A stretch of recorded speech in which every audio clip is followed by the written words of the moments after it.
ရာရဲ့ကျေးဇူးတော်ကိုချီးမွမ်းတယ်တရားသခင်ရဲ့ကျေးဇူးတော်ကြောင့်ဒီမှာကျွန်တော်တို့ရဲ့မတ်တပ်ရဲ့အဆုံးနဲ့ပတ်သက်တဲ့အနေနဲ့ကိုဆက်ပြီးရှင်းပြဖြစ်တယ်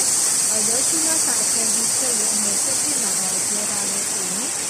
တို့ရာပြီးမောရှေကိုလို့တော့နေ့၌ဖြစ်အားရှိတဲ့ကဲ့သို့ယနေ့၌ရှိပါ၏ထိုအခါသဝင်ခြင်းအမှုစစ်တိုက်ခြင်းကိုဆောင်ရွက်ခြင်းကတက်ဆွမ်းနိုင်တဲ့ကဲ့သို့ယခုလည်းတက်ဆွမ်းနိုင်ပါ၏ဒီနှုတ်ကပတ်တော်ကကာလက်ကသူ့ရဲ့အသက်85နှစ်ပြည့်တဲ့အခါမှာသူပြောသွားတဲ့စကားဖြစ်တယ်။ကိုမောရှေလက်ထက်ကကာလက်အသက်40မှာဆိုရင်ယောရှိနဲ့ကာလက်ကိုဒီခါနာပြည်ကိုသွားပြီးစီကံတဲ့အခါမှာစေခိုင်းတော့ကကာလက်ကအသက်40ပဲရှိသေးတယ်။ဒါပေမဲ့ဒီနေ့ရောက်လာတဲ့အခါမှာကာလက်ကနှစ်45နှစ်ပြည့်လာတဲ့အခါမှာသူ့ရဲ့အသက်85နှစ်ရှိတယ်။ဒါပေမဲ့အသက်85နှစ်ရှိတော်များတယ်သူကနှစ်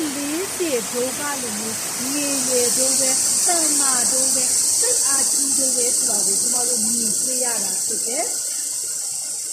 အရင်ကမိုးရှေခိုင်းလို့ကတဲ့ခွန်အားရှိတဲ့ကဲ့သို့ယခုလည်းသူခွန်အားရှိတော်ရဲ့ဖြစ်တယ်ဒါကြောင့်မို့သဝင်ခြင်းအမှုရဲ့ဖြစ်စစ်တိုက်ခြင်းအမှုရဲ့သူတက်ဆုံးနိုင်သေးတယ်ဆိုတာကိုသိနေတယ်ဖြစ်တယ်ဒီလိုမှမဟုတ်ဒီမှာရှိတဲ့မိတ်ဆွေတွေမှတ်အောင်ဆွအားပေးနေတယ်။တစ်ခါတလေကျရင်ကျမတို့က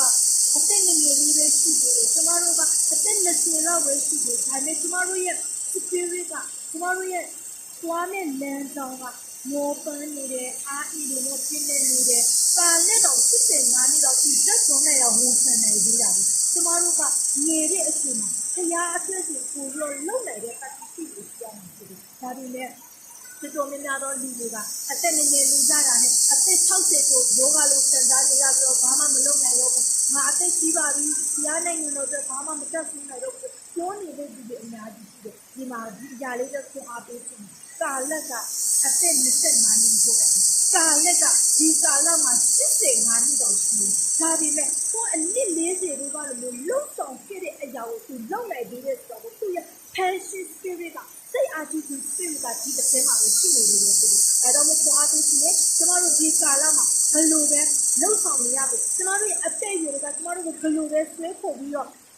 ရှိနေပြီဒါကိုကြည့်နေတာချင်းမဟုတ်ဘူးနဲ့ကျမတို့ကလူငယ်ကဲ့သို့ရန် spirit ကိုနှလုံးသားထဲမှာချက်ပြီးတော့ဆင်ရှင်သောဝိညာဉ်ရဲ့ပြေးဆောင်ရှိတဲ့ကိုကျမတို့သွားပြီးတော့ပို့ပြီးတော့လှုပ်ချင်တဲ့နှလုံးသားကိုချက်ပြီးလို့လိုအပ်တာဖြစ်တယ်မိတ်ဆွေလူငယ်ဆိုတာက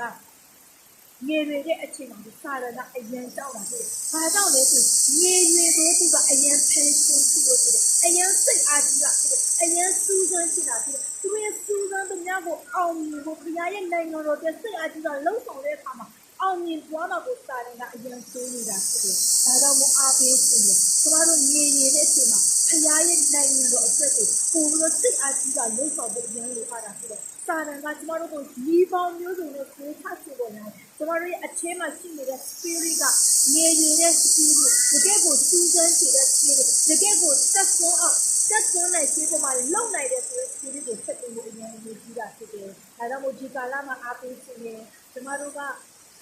လို့အတက်ကမလုံနိုင်ခြင်းတွေကိုပြောဖို့မလိုပါဘူး။ကျမတို့မတနိုင်တော့ဘူးလို့ပြောဖို့ဘုရားရဲ့နိုင်ငံတော်ကိုကျမတို့လုံဆောင်တဲ့အခါအရင်ပုံမှန်နေပြီးဝင်လေးနေပြီးအရင်ကိုမနိုင်တော့ဘူးဆိုတော့အသေးဖို့ကိုကျတော့ဒီမှာချက်တာချင်းမဟုတ်ဘူးနဲ့ကာလက်တက်တယ်ပို့ပြီးတော့လုံနေလုံနိုင်သေးတယ်ထပ်ပြီးလုံအောင်လို့ဆိုတဲ့နှလုံးသားအဲ့ဒီအရာကိုကျတော့ချက်တင်လို့လိုရတာဖြစ်တယ်ဒါကြောင့်မို့စာတန်ရဲ့ဆွဲဖို့ခြင်းတွေကလည်းလဲပြစီမဟုတ်ဘဲနဲ့ကျမတို့ရဲ့ passion spirit နဲ့ရင်းဆောင်ပြီးတော့စာတန်ရဲ့လုံဆောင်ရတဲ့ကျမတို့ရိုက်ချပြီးတော့စာတန်နဲ့အပြိုင်ဆိုင်တိုက်နေပြီးဖခင်ရဲ့နိုင်ငံတော်ကမှာစိတ်အားကြီးတာနဲ့စိတ်ကိုတိုးလို့ဆိုတော့ဒီလိုဒီလိုပတ်တော့အားကိုအားရတာရှိတယ်။ဒါကြောင့်အရောက်ရှိတဲ့ကိုဒီလိုပတ်တော့နဲ့ဝင်နောက်ဖြစ်ပါတယ်။အရောက်တိုက်ပြကောင်းပြီးပါစေ။အာမင်